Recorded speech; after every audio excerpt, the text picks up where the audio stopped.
Always My Soulmate by Watermelon's Melon Felon. Chapter 15, On Love.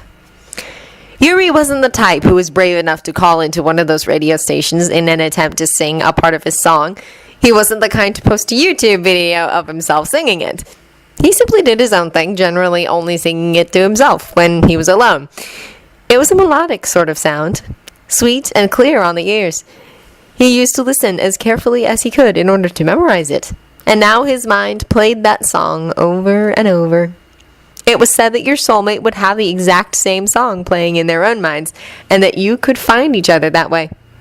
With the advancement of technology these days, anyone could find their soulmate if they tried hard enough. Instagram, YouTube, Twitter, all the social media sites made it easy to connect with large audiences. Twitter had the hashtag Soul Song, where people would upload and retweet the various soul songs posted by the minute. His friend Yuko had told him that he should do it, but Yuri was skeptical, mostly because it was private to him. While some people felt no shame or worry over having others hear their soul songs, he wasn't in agreement. The world did not need to know something so personal. So Yuri retreated into his own mind, just barely humming the tune aloud. He wasn't a great singer, and his voice certainly couldn't go high enough to reach the notes naturally. But that was fine. He only had to use a falsetto. His song was perfect as it was. When Victor Nikiforov came to Japan, he thought he'd find a twitchy young man in need of some serious help. And in a way, Kutsuki Yuri was like that, but he was also different. Better. Yuri was a fan, and sometimes he would stare at Victor as if he could lasso the moon. And other times he would smile at his childhood idol and shake his head as if Victor had just done something foolish. Victor didn't understand, but he let the other man have his secrets, because while Victor would pry on some things, not everything was his business. Still, as Yuri's new coach, he made it a point to keep an eye on everything his fellow skater did. The little twitches of his face when he was annoyed, the furrowing of the brows when he was frustrated, the exuberant jumps for joy when he successfully landed his triple axels. Yuri was a bundle of emotions in a small package, just begging to be unwrapped and explored. It was difficult for someone like Victor to keep his mouth shut at certain times, but for Yuri, he tried. He tried so hard. If only because Yuri made him feel like a person, not like some prize that was unattainable, not like a toy that needed to be won. And yes, though hero worship did shine through a few times, he never acted like he had a right to Victor. He would even doubt the things the Russian had told him at times. That doubt the other had in Victor's words offended him sometimes, but Yuri was used to being let down, so Victor tried hard not to be the one to break his heart. If only because he'd accidentally done it once before. Yuri hummed to himself, twisting and twirling in a way that he loved when on the ice. Some would say that he spent too much time on step sequences, but in his mind, he was simply doing what he loved. And his soul song was echoing in his mind, practically begging him to skate. And Yuri skated because he loved it, and it was his time to himself. Himself and his soul song. Victor had heard it. There was a random sound that came from Yuri at times. It was pretty. Victor couldn't even remember the last time he thought of something as pretty. But it was pretty.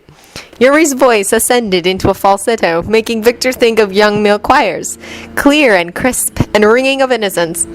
Though sometimes Yuri would clamp down upon realizing that he'd been singing. He'd flush terribly and then refuse to meet anyone's gaze for hours at a time. Victor wanted to know the rest, if only because it was so pretty. And then the day came. Yuri had gone out to Ice Castle early, or so his mother had claimed. That meant that Victor had to rush on over. He didn't want his dear Yuri to overwork himself. Yuko explained that Yuri had a habit of practicing for too long and that she even had to restrict him at times. However, when Yuri stepped into the rink that morning, he found Yuri simply lightly skating from side to side, his voice carrying with an echo, and the heavenly music that he'd been humming over the past week was given more presence. And the longer Victor listened, the more familiar the music sounded. It was just sweet. Unable to help himself, he skated out to Yuri's side, catching him by the arm. Yuri's eyes popped open and he began to stutter incoherently as he gripped the other to stabilize himself on the ice, but Victor didn't care about that. He understood why that song was familiar, but he needed verbal recognition. I know that song, he insisted. I've known that song for years. Yuri's mortified face was hilarious and almost popped a laugh from Victor, but he was focused on the tune he'd grown up dancing to. Pursing his lips, Victor proceeded to whistle the tune he had known. It sounded like Yuri's, but instead of a heavenly choir, it was fast-paced and sounded like something he danced a tango to. His poor Yuri gave a squeak and buried his face in his hands. You know what this means, right? Yuri nodded, though he refused to look up. Victor threw his arms around the other skater. We're soulmates! Another squeak. I'm so glad that it's you!